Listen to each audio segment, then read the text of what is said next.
Russian President Vladimir Putin on Thursday questioned whether American lawmakers are normal at all amid ongoing tensions between Washington and Moscow, according to the New York Times. "You are interesting guys," Putin reportedly said of members of the U.S. Congress during his nearly 4-hour annual news conference, which comes ahead of the country's 2018 presidential election.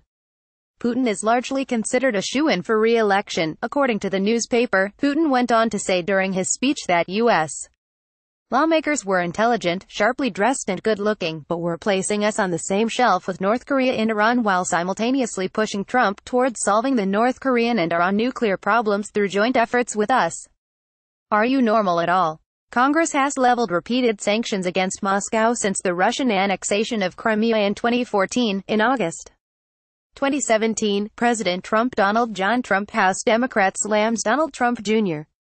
for serious case of amnesia after testimony. Skier Lindsey Vonn, "I don't want to represent Trump at Olympics." Poll 4 in 10 Republicans think senior Trump advisors had improper dealings with Russia. More grudgingly signed a bill that slapped further sanctions on Russia and limited the White House's ability to negotiate with Putin. Trump, who has pushed for stronger U.S.-Russia relations and pursued a closer relationship with the Russian president, argued the bill limited his executive power as well as his ability to strike good deals for Americans. The tensions between the two countries come amid growing fears of regional conflicts involving Iran and North Korea.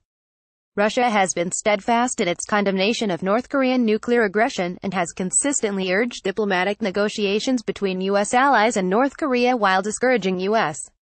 sanctions aimed to weaken the regime. Russia's Ministry of Foreign Affairs called for the U.S. and other involved nations to immediately return to dialogue after the latest round of joint U.S. and South Korean military drills over the Korean peninsula, and assured its readiness for joint efforts in this direction on denuclearization.